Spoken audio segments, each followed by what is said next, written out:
Que Deus abençoe a sua vida. O nosso convite é para que você exalte com a gente ao Senhor. Nós nos achegamos à presença dele em mais um culto, onde nós nos reunimos, não presencialmente, mas numa mesma fé, diante de um só Senhor, no mesmo Espírito e diante de um só batismo.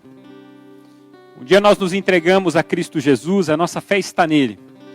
E hoje é dia da igreja parar. Hoje é dia de voltarmos os nossos corações ao Senhor. E eu quero convidar você a refletir muito nisso.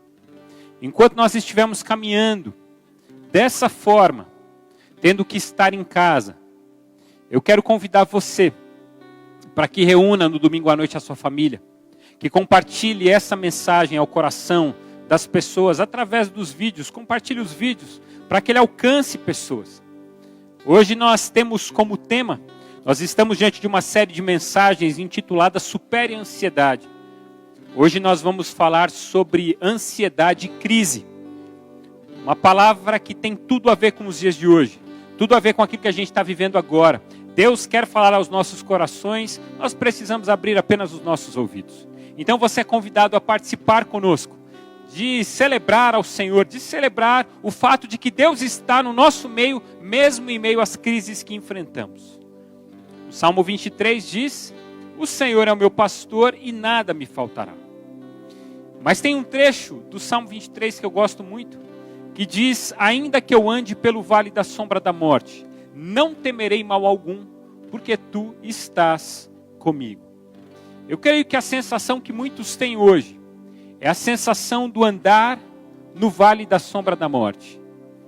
Mas eu quero lembrar você que ainda que a gente ande pelo vale da sombra da morte, o nosso Deus, o nosso Senhor, o nosso Pai, o nosso Salvador está conosco, sempre está conosco todos os dias até a consumação dos séculos. Você não pode ver, mas você pode crer. Você pode estabelecer essa convicção, porque a palavra do Senhor assim o diz. E haverá momentos que você vai sentir a presença do Senhor na sua vida.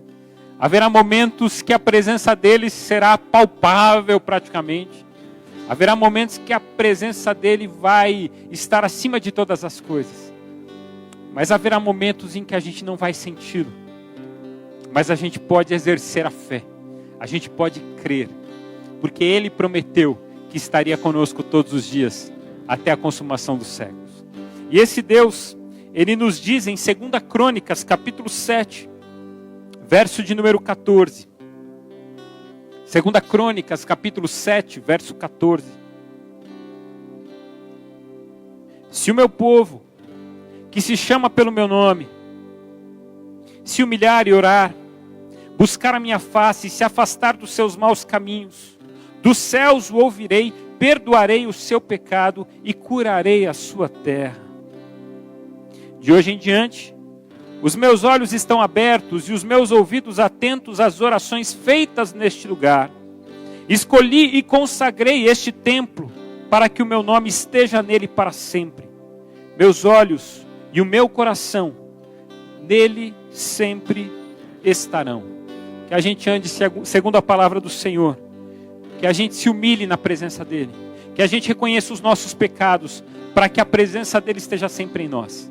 Que Deus abençoe. Eu convido você a cantar mais uma vez, a exaltar a Deus mais uma vez. Vamos exaltar a Deus de novo, através da mesma canção.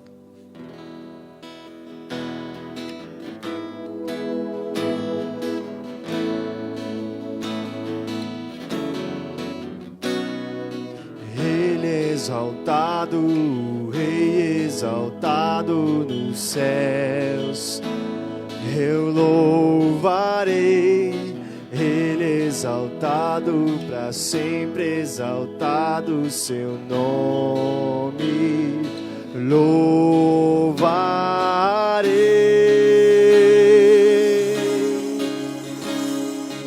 Ele é o Senhor, sua verdade vai sempre reinar.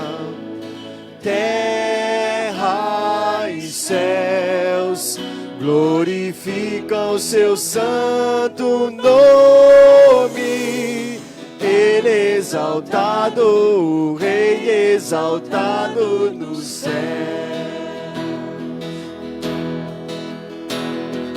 Ele exaltado, o Rei exaltado nos céus. Nós louvaremos, Louvarei, Ele exaltado. Ele exaltado, pra sempre exaltado o seu nome.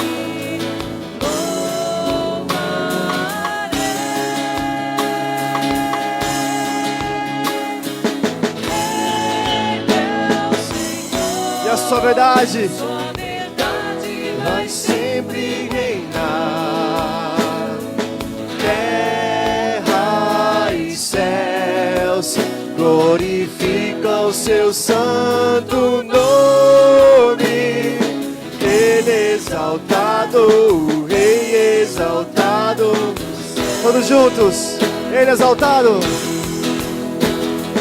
Ele exaltado, o Rei exaltado nos céus.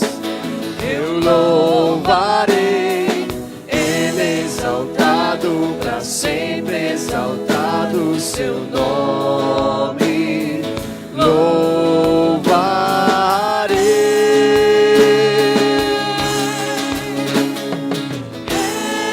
Ele é o Senhor, sua verdade vai sempre reinar. Terra e céus glorificam o seu santo nome. Ele exaltado, o Rei exaltado no céu. E Ele é o nosso Senhor. Ele é o Senhor, sua verdade vai sempre reinar. Terra e céus glorificam o seu santo nome. Ele exaltado, o Rei exaltado no céu. Ele exaltado, o Rei exaltado do céu. Ele exaltado, o Rei exaltado no céu.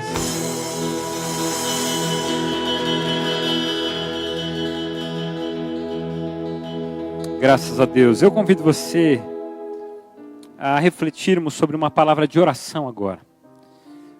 A invocarmos ao Senhor. E eu quero orar por você que está nos assistindo ao vivo, por você que está nos assistindo através da internet. Eu quero nesse momento convidar você a expressar diante de Deus, ainda que em sua mente, em seu coração, as razões pelas quais você gostaria de orar nesse momento.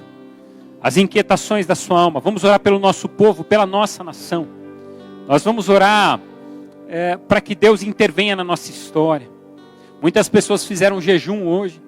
Nós vamos convocar um jejum pela IPI do Brasil, junto com todos os irmãos da IPI do Brasil. Não nessa semana, mas na próxima semana. Nós estaremos fazendo uma semana de jejum e oração, junto com toda a igreja, pela nossa nação. É o que a palavra disse: o meu povo que se chama pelo meu nome, se humilhar, orar, me buscar e se arrepender dos seus maus caminhos, eu ouvirei e sararei a sua nação, perdoarei os seus pecados. Oração é privilégio. Eu quero convidar você agora a colocar as suas inquietações no altar do Senhor. Eu gostaria que a gente orasse junto com o nosso irmão Ronaldo. Orasse pelos pedidos de oração, orasse pela nossa nação, orasse pelas nossas vidas nesse instante. Senhor, nós pedimos, ó Pai, nesse momento, que o Teu Santo Espírito, Pai, invada nossas casas, Senhor. Invada, Senhor, nossos corações, ó Pai. Trazendo, ó Pai, paz, trazendo consolo. Trazendo, ó Pai, provisão, Senhor. Nesse momento tão difícil, Pai, pelo qual estamos passando, Deus. Que o Senhor venha, Pai, trazer, ó Deus, a memória, aquilo que nos dá esperança, Pai.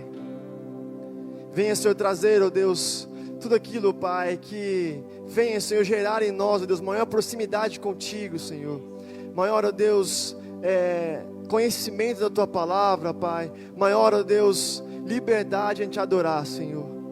que nos nossos dia a dia, Pai, enquanto estivermos nas nossas casas, Senhor, possamos entender que o Senhor tem cuidado de tudo, Pai. Porque a Tua palavra já diz, ó Pai, que todas as coisas, ó Pai, cooperam para o bem, Senhor.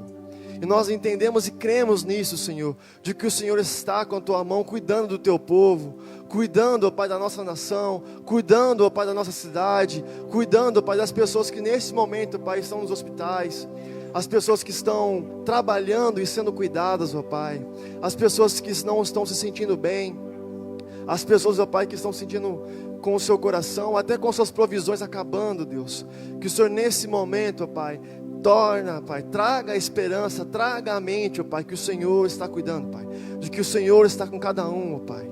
Abençoa, Pai, aqueles que estão trabalhando em suas casas. Dê, ó Pai, uma saúde, um equilíbrio, ó Pai, emocional, Pai, nesse momento, Deus. Muitos pedem, muitos acabam cometendo, trocando os pés pelas mãos, ó Deus. Mas nós cremos e queremos, ó Pai, que nesse momento, Pai, a Tua mão venha, Deus, no Teu povo, venha em cada casa, Pai, em cada coração inquieto, em cada coração que precisa ser tocado por Ti, ó Deus. Que o Senhor possa trazer equilíbrio, Pai. Entender, ó Pai, que nós não conseguimos, ó Pai, adiantar, nem acrescentar uma hora, nem um segundo do tempo, Deus. Pelo contrário, Pai, o Senhor veste, o Senhor disse que vestiu os lírios do campo, Pai, tão belo. Quanto mais vai fazer para os Teus filhos, ó Pai, a quem o Senhor ama, a quem o Senhor deu a vida, Pai. E por isso nós Te louvamos, Te agradecemos, ó Pai, porque o Senhor tem cuidado de nós, ó Pai. Muitas vezes a gente não consegue ver, em meio a tantas vozes que temos ouvido nesses dias, ó Pai. Informações trocadas, que nos deixa, Pai, inseguros e não sabemos, ó Pai, o que fazer. Mas nós sabemos, ó Pai, que a Tua voz, a Tua palavra, o conhecimento de Ti, ó Pai, é o que nos traz paz, nos traz consolo e nos traz um norte e um sentido de vida, Pai. E que a cada dia mais, Pai, estejamos voltados com os nossos olhos ao Teu santo monte, ó Deus, porque o Senhor cuida do Teu povo, Pai. E não será diferente dessa vez, ó Pai. Amém, Jesus, e amém, Senhor. Amém, graças a Deus. Nós vamos, nesse momento, refletir sobre a palavra de Deus. Vocês que estão aqui comigo podem se assentar. Aliás, eu louvo a Deus pela vida desse ministério de música, que todo final de semana, desde que toda essa fase começou, tem estado aqui firmes, louvando, buscando. O Ronaldo aqui não esteve presente nas semanas porque não estava bem, e por uma questão de cuidados, não pôde vir, mas agora a gente vai refletir. Então, da mesma forma que eu quero pedir para que você que está na sua casa, agora se volte à palavra do Senhor, eu peço para aqueles que estão aqui também me acompanhando e me ajudando, e servindo ao Senhor e cultuando ao Senhor aqui no templo, que também permaneçam atentos à palavra do Senhor. Lembrando, eu quero apenas reforçar alguns avisos relacionados à nossa igreja, e esses avisos são para os membros dessa igreja. O acampamento que nós estávamos organizando agora para Páscoa, nós estamos jogando ele para o segundo semestre. Talvez ele aconteça em setembro. Então, a gente está reorganizando, mas é lógico que a gente não sabe como que será daqui para frente. Mas, a princípio, nós estamos reagendando o nosso acampamento para setembro. Também, lembrando que a semana que vem é fim de semana de Páscoa. E nós estamos preparando uma programação, mesmo com todas as limitações, nós estamos programando algo especial para participarmos juntos. E na semana que vem nós faremos uma ceia conjunta. Então, durante a semana eu estarei dando as diretrizes para toda a igreja, mas eu creio que a gente vai estar juntos, de uma forma, é lógico que não no mesmo local, mas juntos adorando ao Senhor, participando do pão e do cálice. E a gente deve pedir para que os membros da igreja comprem o pão, comprem o suco de uva, para que juntos nós possamos participar da ceia, tá bom? Então a gente vai dar as diretrizes para os membros da igreja para o próximo final de semana. Eu quero convidar você para que abra a sua Bíblia no livro de Lamentações de Jeremias. A gente vai fazer a leitura de Lamentações, capítulo de número 3. Nós vamos ler a partir do verso de número 19.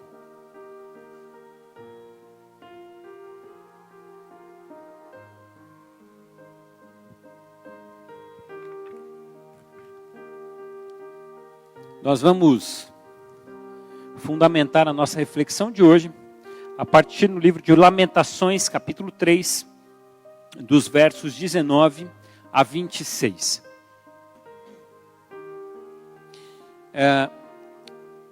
Eu convido para que todos estejam lendo comigo esse texto agora. Diz assim: lembro-me da minha aflição e do meu delírio, da minha amargura e do meu pesar. Lembro-me bem disso tudo, e a minha alma desfalece dentro de mim. Todavia, lembro-me também do que pode me dar esperança. Graças ao grande amor do Senhor é que não somos consumidos, pois as suas misericórdias são inesgotáveis. Renovam-se cada manhã. Grande é a sua fidelidade. Digo a mim mesmo, a minha porção é o Senhor. Portanto, nele porei a minha esperança. O Senhor é bom para com aqueles cuja esperança está nele, para com aqueles que o buscam. É bom esperar tranquilo pela salvação do Senhor. É bom esperar tranquilo pela salvação do Senhor. Eu convido você a fechar os seus olhos, a baixar a sua cabeça. Nós vamos orar mais uma vez. Pai, fala aos nossos corações. Fala aos corações daqueles que estão aqui, daqueles que estão em casa, para que haja clareza, para que a mensagem que o Senhor tem para nós, ela não encontre barreiras agora. Que todas as barreiras caiam por terra em nome de Jesus. Amém. Amém. Bom, como você já sabe, não é uma novidade para ninguém, mas o mundo está em crise. Não é uma novidade. Não vivemos uma crise apenas em nossa cidade, não é uma crise do Estado, e não é uma crise da nossa nação, nem do nosso continente. Essa é uma crise mundial. Nós estamos vivendo uma crise mundial. E eu fiquei pensando nessa ideia da crise, porque há crises na vida que nós criamos. Há crises que se estabelecem em nossas vidas porque nós criamos. Às vezes uma crise financeira se estabelece na nossa casa porque nós demos um passo maior que a perna, compramos o que não devíamos. Tivemos uma iniciativa que não foi interessante. E aí nós colhemos como resultado dessa iniciativa uma crise. Mas há crises que vêm sobre as nossas vidas que nós não causamos. Mas elas são mesmo assim violentamente estabelecidas sobre nós. E o que me chama a atenção nessa crise mundial é que nós não somos responsáveis por ela. Ninguém aqui causou essa crise. Não foi um erro nosso. Não foi um erro de cálculo. Não foi algo que nós, de certa forma, colhemos como consequência de um ato nosso mesmo. Essa crise veio sobre nós, mas nós não somos responsáveis por ela. Algumas pessoas estão sendo mandadas embora das suas empresas sem terem cometido erros. Estão sendo mandadas embora do seu trabalho, não estão sendo convocadas para trabalhar sem terem cometido erro algum. Não é por responsabilidade delas que elas estão colhendo os frutos dessa crise. Alguns estão entrando em colapso financeiro sem que tenham causado nada disso. Eu diria que isso é uma crise terceirizada. A gente está colhendo as consequências da crise. A palavra crise vem do grego crisis. E significa, traduzida ao português, pode significar distinção, decisão, sentença, juízo, separação. Distinção, decisão, sentença, juízo e separação. E eu fiquei pensando muito sobre a palavra crise e sobre o momento de crise. E eu fiquei tentando conceituar a crise. E eu conceituei crise da seguinte forma: crise é uma ruptura não intencional, porque as crises são estabelecidas sobre nós não intencionalmente, com aquilo que definimos como aceitável.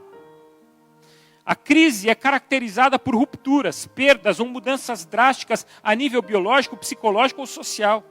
Crise é a manifestação de uma ameaça que desnuda nosso total descontrole da situação. Ou seja, em resumo, crise é a manifestação de uma ameaça que desestabiliza a vida. Todas as vezes que a gente entra em crise, é porque uma ameaça se estabeleceu e essa ameaça ela desestabiliza a nossa vida. Por exemplo, a crise no casamento. Ela acontece quando se estabelece sobre o casamento uma ameaça que o desestabiliza. Brigas constantes, uma terceira pessoa, um sentimento destrutivo. Quando essa ameaça aparece, o casamento desestabiliza. A crise financeira, ela acontece quando a gente perde total controle sobre aquilo que nós temos e não temos. É uma ruptura com a estabilidade. A crise emocional acontece quando os sentimentos eles saem da normalidade e você percebe que não há mais controle algum sobre ele. São as crises. Quantas crises a gente não passa? A gente tem crises em todas as áreas da vida. Toda vez que alguma área da nossa vida ela sofre uma ameaça e ela entra em instabilidade, a gente chama isso de crise. Em todas as áreas da vida. E o tema de hoje é a ansiedade e crise. Porque diante das crises que enfrentamos, o nosso psiquismo ele tende a responder de maneira negativa. Porque diante da crise que a gente vive hoje, como que a gente responde? Como que o nosso psiquismo responde? Ele responde com ansiedade. Ou seja, são muitas informações negativas ao mesmo tempo e o nosso psiquismo vai recebendo essas informações e ele vai entrando em colapso. Um sentimento de impotência invade a gente fica pensando em mil coisas que a gente poderia fazer, mas a gente não consegue, porque a gente foi convidado a nem sair de casa. A gente fica pensando e não tem resolução, isso é impotência. Há um descontrole generalizado, porque nós não temos controle sobre a situação. Há um excesso de desgosto de toda uma sociedade, e de toda uma sociedade que ela não está somente em casa, mas é uma sociedade que ela agora está nos ambientes sociais, na internet, no Facebook, no WhatsApp, no Instagram, e ele está nas mídias sociais demonstrando a sua insatisfação. Há um desgosto generalizado. Alguns acham que não pode sair de casa, outros acham que pode sair de casa. E quem não pode sair de casa, acha que todo mundo tem que ficar em casa. E quem acha que todo mundo tem que sair de casa, acha que todo mundo não pode ficar em casa. E vira uma confusão. E a gente quer que todo mundo faça aquilo que a gente pensa. E todo mundo quer que a gente faça aquilo que eles pensam. E isso vira uma confusão generalizada. Há um medo permanente. Medo de perder emprego, medo de perder as finanças, medo de perder a saúde, medo de perder pessoas queridas. Tudo isso vai gerando em nós uma ansiedade. E porque também ainda há falta de soluções, a gente não tem uma solução clara para o problema. O que eu estou querendo dizer com tudo isso? E por que eu trago isso à tona? A pergunta é sempre essa, né? O que isso tem a ver com o texto? Tudo isso tem a ver com o texto porque Jeremias vivia uma crise. Esse texto fala sobre uma crise em Jerusalém. Esse texto fala sobre uma crise em Judá. Judá ele foi tomado por uma crise, porque sofreu 3 invasões. 3 invasões. Os judeus sofreram ali em Jerusalém, em todo o território de Judá, 3 invasões simultâneas, frente à Babilônia. A Babilônia, ela invadiu pela primeira vez toda a região de Judá no ano de 605, quando Nabucodonosor avançou contra o rei Joaquim. Isso está lá em 2 Reis 24, 1 a 24, 2 Crônicas 36, de 5 a 7. E foi nessa invasão que vocês conhecem um outro texto bíblico que ele é muito forte, muito vivo diante dos nossos olhos e corações, que é o texto de Daniel. Porque é nessa primeira invasão que Nabucodonosor leva Daniel, Sadraque, Mesaque e Abdenego e leva a elite de Israel, a elite de Judá lá para a Babilônia. É na primeira invasão. Só que uma segunda invasão ocorre no ano de 597 a.C. Essa segunda invasão está lá em 2 Reis 24, de 10 a 14. Se você não anotou agora e quiser dar uma olhada depois, está aqui no vídeo. O vídeo vai ficar, né, à disposição na internet. Mas nessa segunda invasão, é uma segunda invasão que também gera traumas, gera angústia naquela cidade, naquele povoado. Só que de repente há uma terceira invasão. E essa é a invasão mais violenta. A terceira invasão do Império Babilônico é a invasão onde tudo é destruído. O templo é destruído, os muros são destruídos. A vida de Judá é destruída, Jerusalém é massacrada. E quando Jerusalém é violentamente invadida, o templo, que é o símbolo da presença de Deus e da vitória do povo, é destruído junto. É como se Deus tivesse ido embora e o templo estivesse vazio. A glória de Jerusalém foi embora. Os muros foram destruídos. E Jeremias, ao escrever essa carta, que é uma carta de lamento, e é por isso que se chama Lamentações de Jeremias, ao escrever essa carta, ele caminha por uma cidade humilhada e vazia. Os poucos que restam estão fracos, estão aflitos e estão com fome. Uma crise. Isso é crise. Quando você lê o livro de Lamentações de Jeremias, você imagina o profeta andando pelos escombros, andando pelo meio das pedras que foram derrubadas do templo destruído, dos muros quebrados. E ele lamentando diante de Deus, reconhecendo que a glória do Senhor não estava mais presente naquele lugar. Jeremias, ele presencia um cenário de completa crise. Completa crise. E a pergunta que eu quero convidar você a refletir hoje é o que fazer. O que fazer diante de uma crise? Porque se você olhar o texto que nós lemos, aliás, se você olhar o capítulo 3 de Jeremias, você vai ver os sentimentos de Jeremias nessa crise. Ele vai dizer no verso 1, eu sou um homem que viu a aflição trazida pela vara da ira de Deus. Ele me impeliu e me fez andar na escuridão e não na luz. Sim, ele voltou com a sua mão contra mim, vez após vez o tempo todo. Fez que a minha pele e a minha carne envelhecessem e quebrou os meus ossos. Ele me sitiou e me cercou de amargura e pesar. E você continua lendo o texto e você vai ver que o sentimento é um sentimento de angústia e de peso na alma. Jeremias ele está sofrendo com as consequências de traumas, de pesos, de ver a destruição do seu próprio povo. E a pergunta diante de todo esse sentimento é o que fazer diante da crise. Porque ao mesmo tempo que Jeremias ele expressa a sua angústia, ele vai nos dar caminhos e ele vai nos ensinar princípios muito importantes para que a gente enfrente as crises que sobrevêm sobre nós. Em primeiro lugar, o que fazer diante da crise? E eu aprendo com Jeremias, mantenha calma, porque nem tudo está perdido. Olha o que diz o verso de número 26. No verso 26, o último verso que nós lemos, ele diz, é bom esperar tranquilo pela salvação do Senhor. Crise é sinônimo de desespero.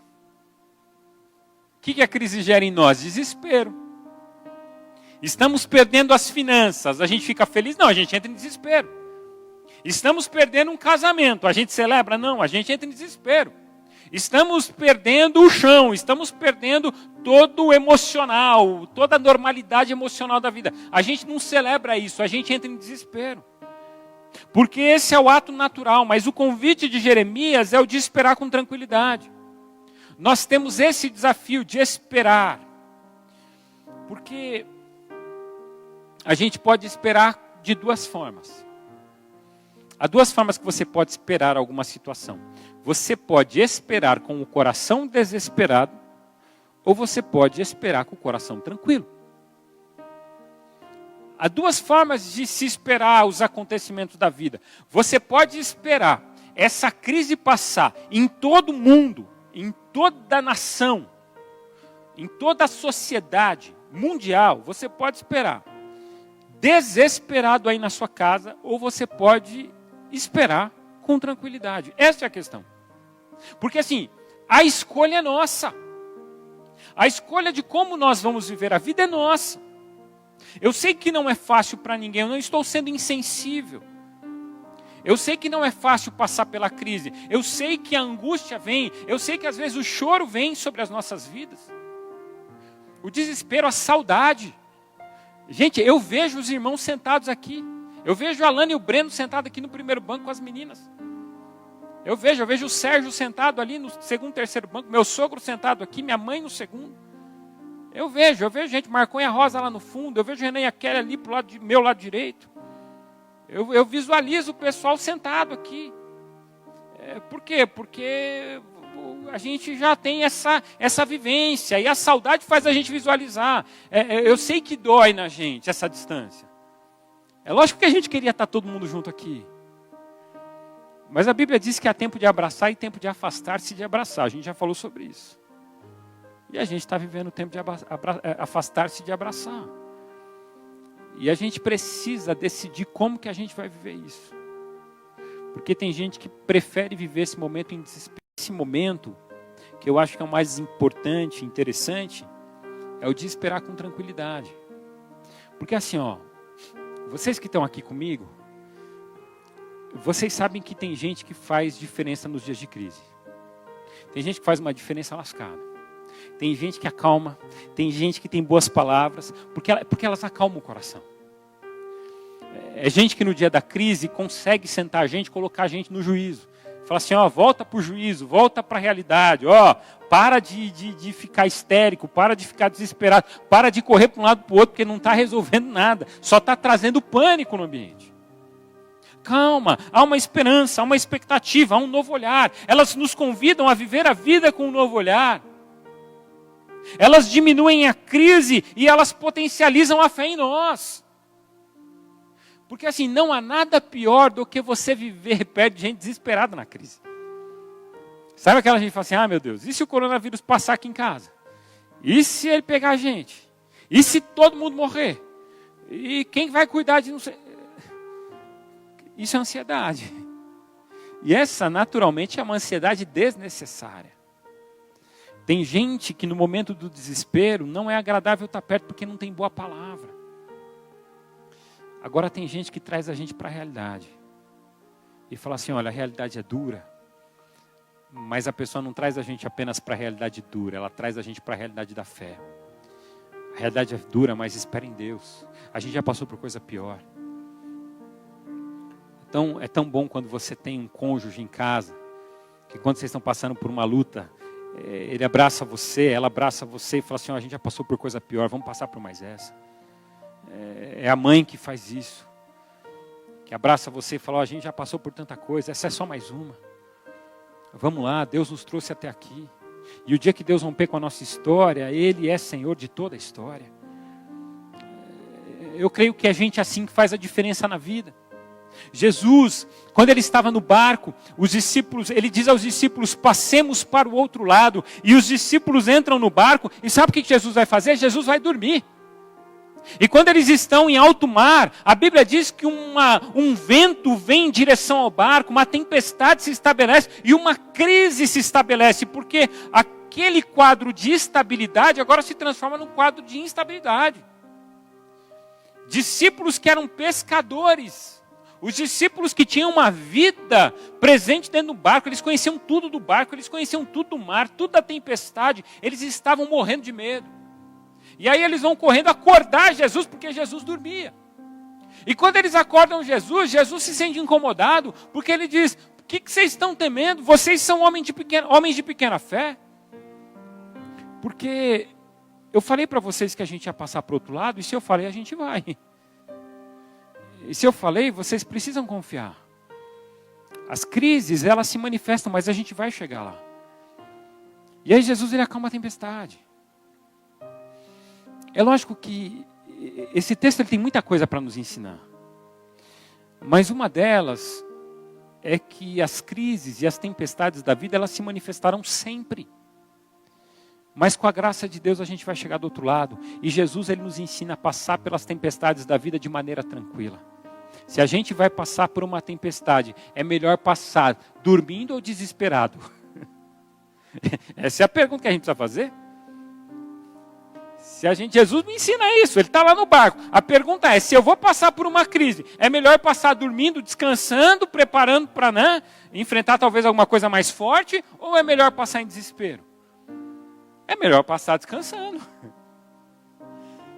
Então assim, eu preciso entender, eu preciso aprender, porque eu não estou ignorando o fato de que a gente vai ter muitas perdas, pelo jeito teremos.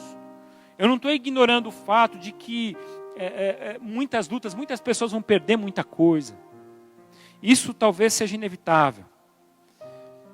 Mas eu quero lembrar você que as coisas preciosas que você tem na sua vida, você jamais vai perder. Eu acho que uma casa, ela pode ser reconstruída. A vida, ela pode ser ressignificada. Eu acho que um carro, a gente pode trabalhar e no futuro comprar outro. Mas eu acho que há coisas na vida que a gente não perde. Quem me dá essa dica é Augusto Cury. Augusto Cury, ele disse o seguinte: um ladrão, ele rouba um tesouro, mas ele não furta a inteligência. Uma crise destrói uma herança, mas não uma profissão. Não importa se você não tem dinheiro, você é uma pessoa rica, pois possui o maior de todos os capitais, a sua inteligência, invista nela. E eu diria mais, tem coisas que não podem tirar de você, a sua inteligência é uma delas. E outra coisa que não podem tirar de você é a sua fé.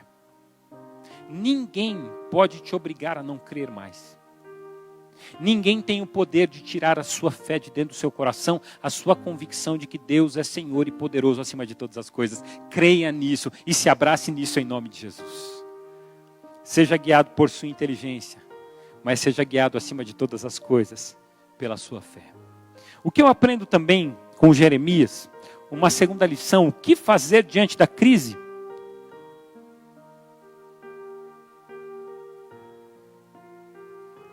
Se alimente com esperança. Se alimente com esperança, porque aí vem um verso que o Ronaldo citou aqui na sua oração, que é Lamentações capítulo 3, verso 21. Que você deve conhecer e ter decorado esse versículo, até por causa de canções, ou talvez a sua tradução seja diferente da que eu estou usando hoje, mas você pode estar se lembrando desse versículo a partir do quero trazer à memória as coisas que me podem dar esperança.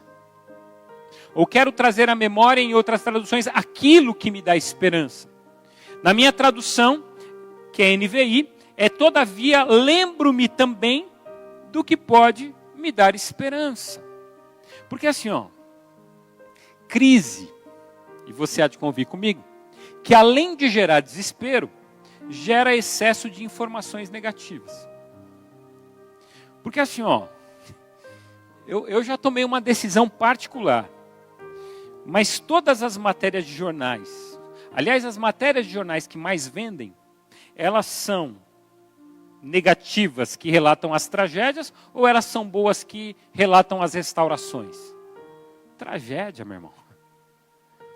Você abre o jornal, é tragédia, sai sangue da sua televisão. É perigoso você pegar o coronavírus pela sua televisão. De tanto que esse negócio tá. Esses dias eu falei, chega de coronavírus, colocamos no canal lá, vamos assistir canal televisão fechada, vamos assistir jornal fechado, é coronavírus. Fox News, coronavírus, BBC, coronavírus. Então vamos colocar no canal espanhol, que só tem música, é coronavírus. É a dança do coronavírus, né? Tudo é coronavírus, é perigoso você pegar o coronavírus quando você liga a sua TV. De tanto do coronavírus que está aí. É só notícia ruim. É só notícia terrível. A gente não sabe mais de alguma coisa boa que está sendo feita no Brasil. É só tragédia, é só angústia. E sabe qual que é o pior? A gente se alimenta disso. A gente vai se alimentando disso. As redes de televisão apenas relatam as crises porque elas se alimentam disso e a população se alimenta disso. E elas não têm mais o que falar, então elas começam a polemizar, elas querem criar polêmica, e pega uma fala aqui, pega outra fala ali, pega alguém que fala A, e pega alguém que fala B, coloca alguém para discutir com outro, como se assim isso fosse levar a gente a algum lugar. O que eu estou querendo dizer? Está parecendo, sabe programa de futebol esportivo, de comentário? Eu lembro que alguns anos atrás, eu também tinha essa mania de assistir esses programas, e minha esposa falava assim, para de assistir, isso é muito chato. porque eles estão falando a mesma coisa de formas diferentes. E os caras eles ficam debatendo 2 horas o mesmo jogo que aconteceu em 1h30. Então eles têm que inventar pauta. Então as coisas começam a ficar repetitivas. E a gente começa a ver isso na televisão, e a gente começa a se alimentar disso. A gente vira um monte de zumbi assistindo esse negócio, e não para. E a gente começa a ficar com medo de pisar no chão. Porque notícia ruim gera medo. Notícia ruim gera angústia. Você quer ver como? Saiu na revista Galileu ano passado. Um novo estudo afirma que quanto mais notícias ruins uma pessoa consome, maior a probabilidade de ela ficar triste, se preocupar e continuar lendo e assistindo notícias negativas. A pesquisa foi realizada nos Estados Unidos e considerou uma amostra de 4.165 voluntários. Quanto mais notícia ruim você assiste, quanto mais você fica... Aliás, quanto mais notícia ruim você assiste, mais você vicia na notícia ruim. E aí, você fica triste, preocupado e angustiado. Uma outra fonte diz que as psicólogas Rebecca Thompson e Roxane Silver, pesquisadoras que assinam um estudo, elas revelaram para uma publicação especializada da Universidade da Califórnia, que o consumo de notícias via redes sociais e por smartphones aumentam o acompanhamento obsessivo de tragédias ou crimes hediondos, principalmente através de vídeos e imagens que se repetem à exaustão. Sabe aquela imagem do cara matando, né, atirando, batendo com o outro, matando com o outro a paulada, que às vezes passa alguém manda esse vídeo, as pessoas ficam obcecadas por isso, querem procurar outros, querem se aprofundar nessas visualizações. Aí elas terminam dizendo assim: ler, ouvir ou assistir notícias ruins logo de manhã também pode te deixar mais ansioso e triste por todo o resto do dia. Então você acorda de manhã e já vai, coronavírus, irmão. Vai dar angústia na sua alma. Porque, preste atenção, o que eu estou falando aqui não é sobre uma questão de fugir da realidade, mas sobre dosarmos a realidade. Olha o que Jeremias está fazendo. Jeremias, ele caminha pelos escombros, ele vê destruição, ele vê miséria, ele vê tragédia, ele vê fome. E sabe o que ele diz? Ele diz assim: eu quero trazer à memória as coisas que me podem dar esperança. Eu não vou me alimentar só de tragédia, eu vou me alimentar de esperança. Eu não vou me alimentar só de notícias ruins, eu vou me alimentar daquilo que enche o meu coração de coisa boa. Eu não vou ficar o dia inteiro assistindo e tira um jornal, põe um outro, isso aí vai virar um ciclo vicioso que vai te deprimir. Eu quero convidar você a cantar, eu quero convidar você a celebrar, eu quero convidar você a desfrutar tempo com a família, eu quero convidar você a cultuar com a sua família, eu quero convidar você para fazer cultos domésticos, eu quero convidar você para ler a sua Bíblia, eu quero convidar você nos tempos de coronavírus a você decorar os textos bíblicos. Textos bíblicos. Eu tenho citado, a gente tem feito cultos domésticos em casa.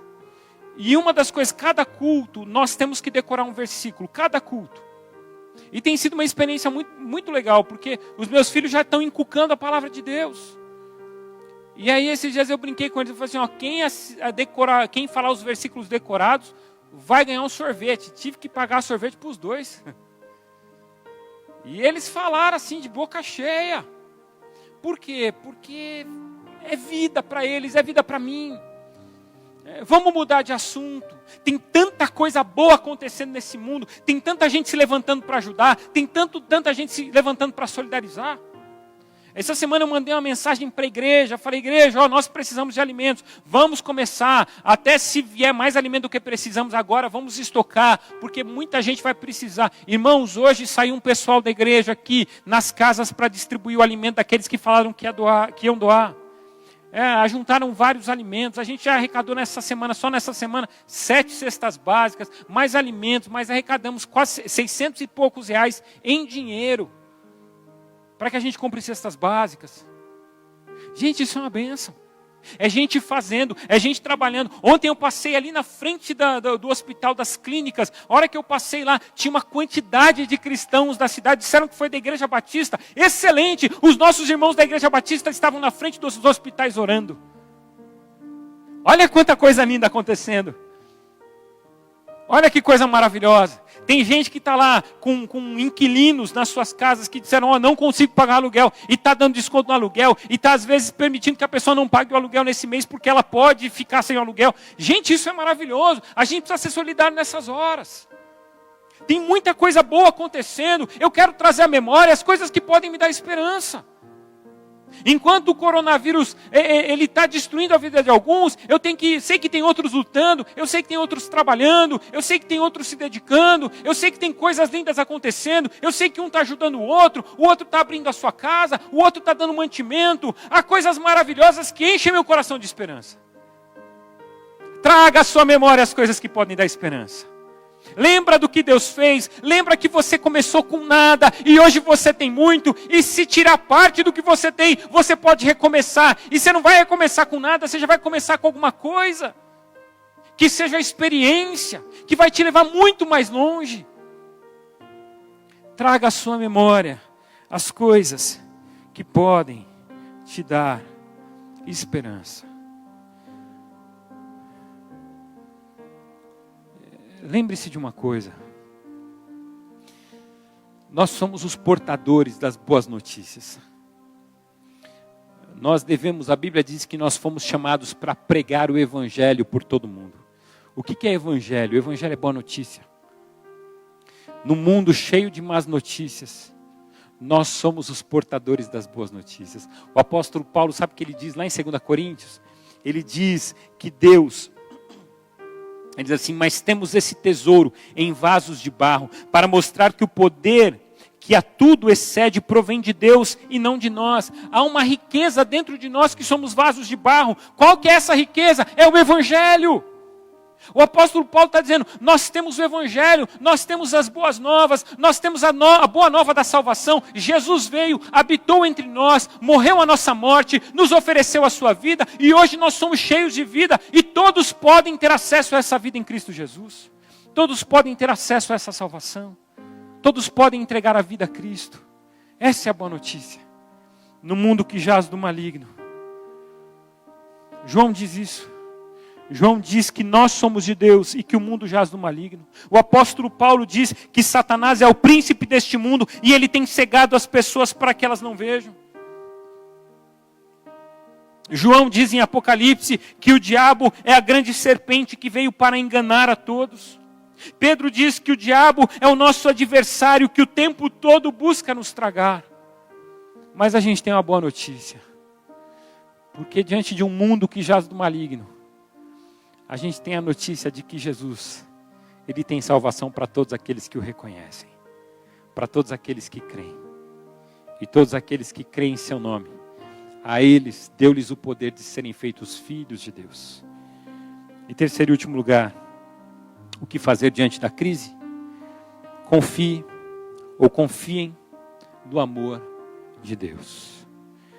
O texto diz, graças ao grande amor do Senhor, é que não somos consumidos, pois as suas misericórdias são inesgotáveis, renovam-se cada manhã, grande é a sua fidelidade. Lembre-se que nós não somos consumidos graças ao amor de Deus. Jeremias, ele tinha uma convicção nesse texto, ela é importante, e é importante que você saiba qual que é essa convicção. Jeremias, em todo o livro de Lamentações, ele vai reconhecer que toda essa peste, que toda essa desgraça, que toda essa destruição que veio sobre o povo de Judá, ela veio por causa de um juízo divino. O povo caminhava em pecado. O povo caminhava de maneira completamente contrária à vontade de Deus. O povo, ele lia a Bíblia e interpretava do jeito que queria. O povo lia as Escrituras e interpretava do jeito que queria. O povo se voltava contra Deus. O povo adorava outros deuses.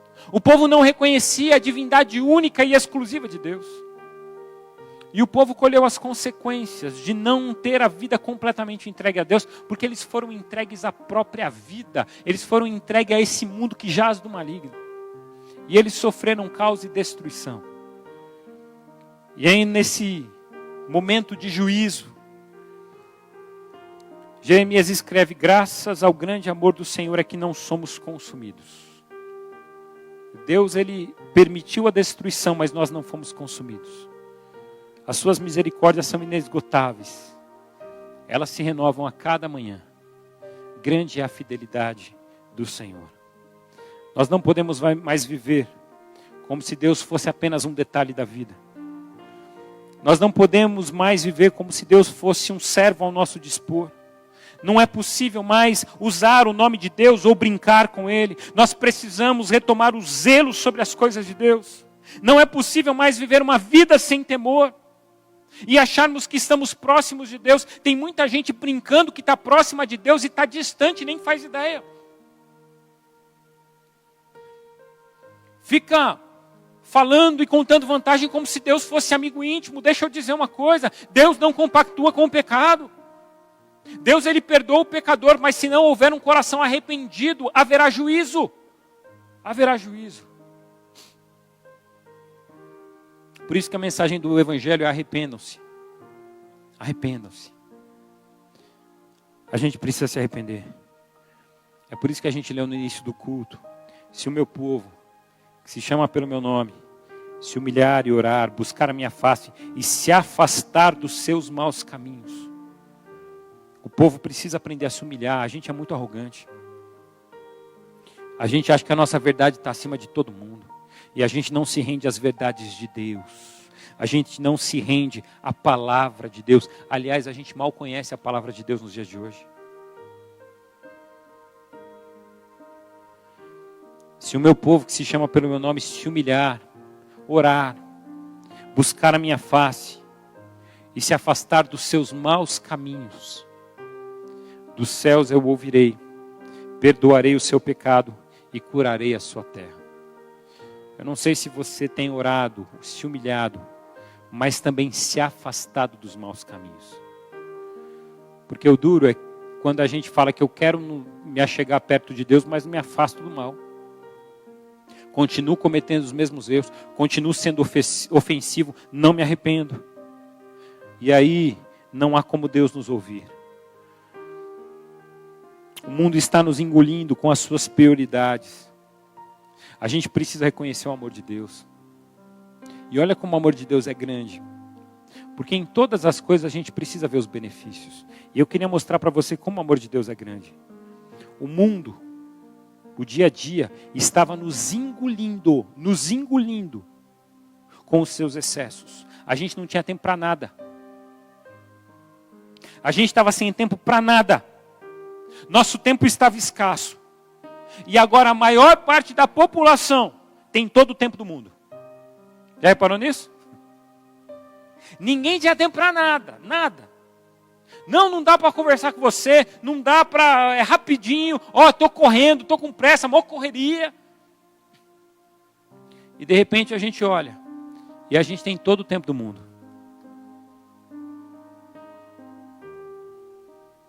O que mudou? Horas foram acrescentadas ao nosso dia? Não. A gente está vivendo com 24 horas por dia, todos os dias. Eu sei que é difícil de acreditar, mas estamos. O que mudou então? O que mudou é que um vírus, uma peste, nos fez redescobrir que o tempo, ele está para nós usufruirmos e não para que ele nos pressione e nos use. O tempo está a nosso serviço e não nós estamos a serviço do tempo. Essa é uma grande lição que nós precisamos aprender com essa crise. O Deus que é amor está nos ensinando uma linda lição. Eu fiz você para desfrutar do tempo. E eu não fiz você para ser usado pelo tempo. O tempo está a seu serviço e não você a serviço dele. De repente há mais tempo para ficar com os filhos, que bênção. Redescubra os seus filhos. Converse com os seus filhos. Conte histórias para os seus filhos. Faça exercícios com seus filhos. Ensine os seus filhos, aprenda com seus filhos. De repente você vai descobrir que há muito mais a oferecer e há muito mais para receber deles. Gaste tempo com seus pais. Ouça mais histórias dos seus pais. Descubra mais um pouco das suas histórias sentando com eles no sofá. Gaste mais tempo com Deus. A gente mal tinha tempo para orar. Agora o Facebook até cansa. A gente já está cansada de Facebook e Instagram. Por quê? Porque agora é um negócio, é muito tempo. Separe seu tempo, organize seu tempo. Ore mais. Se você puder trabalhar à distância, trabalhe. Invista na sua inteligência, leia livros em nome de Jesus. Leia bons livros, leia a Bíblia, mas leia livros. Aproveite. Aproveite, organize seu tempo. Saia da frente da televisão. A televisão é só desgraça, você já sabe o que vai passar lá. Eu vou dizer para você que deve estar passando agora no Fantástico, o que vai passar daqui a pouco. Eu já sei qual que é a pauta. Eu já sei qual que é a pauta. Então assim, você também sabe. Pega um livro, converse com a sua família, faz alguma coisa que traga vida para você. Deus está nos mostrando que nós temos tempo sim. Ele está nos mostrando. E Ele está nos dando a oportunidade. Ele está dando a oportunidade dos pais se voltarem aos filhos. E dos filhos se voltarem aos pais. Ele está nos dando a oportunidade de nos voltarmos ao Evangelho. E do Evangelho entrar e penetrar no nosso coração. Deus está nos dando a oportunidade de mudar de vida. E eu quero que seja verdade aquilo que muitos já têm falado no dia de hoje. Que depois dessa crise nós não seremos mais os mesmos. Porque assim, eu não quero, eu sou daquela opinião, eu não quero que as coisas voltem ao normal. Tomara que não. Tomara que as coisas voltem diferente, porque o normal não estava bom. Eu espero que as coisas sejam muito melhores. E eu quero concluir esse texto, depois de tantas coisas maravilhosas que Jeremias consegue enxergar no meio dos escombros. Eu quero concluir dizendo algo ou citando Albert Einstein. Quando Albert Einstein ele fala sobre a crise, e ele diz: não pretendemos que as coisas mudem, se sempre fazemos o mesmo. A crise é a melhor bênção que pode ocorrer com as pessoas e países, porque a crise traz progressos. A criatividade nasce da angústia, como o dia nasce da noite escura. É na crise que nascem as invenções, os descobrimentos e as grandes estratégias. Quem supera a crise, supera a si mesmo sem ficar superado. Quem atribui à crise seus fracassos e penúrias, violenta o seu próprio talento e respeita mais os problemas do que as soluções. A verdadeira crise é a crise da incompetência. Sem crise não há desafios. Sem desafios, a vida é uma rotina, uma lenta agonia. Sem crise, não há mérito. É na crise que se aflora o melhor de cada um. Eu creio que essa crise precisa nos tornar melhores. Quem me ensinou isso e quem ensinou isso na história foi o Japão. O Japão em 46, ele foi bombardeado, ele foi destruído. E em 15 anos, o Japão já era uma potência econômica do mundo. Em menos de 15 anos. Aliás, em 4 anos, o Japão já se mostrava com um desenvolvimento acima da média. Em 15 anos, ele já era uma potência econômica mundial. Eu acho que a gente precisa aprender. Israel sofreu. Olha para a história de Israel. Israel sempre foi um povo perseguido e sofrido. Mas Israel sempre soube se levantar. E nunca se vitimizou. Eu acho que esse é um dos segredos de se sair da crise, não se vitimizar. Então, eu quero lembrar você. O que fazer diante da crise? Confie no amor de Deus. O amor de Deus está nos ensinando através da crise. Se alimente com esperança. Mude a pauta. E mantenha a calma. Porque nem tudo está perdido. Que Deus nos abençoe. Vamos orar.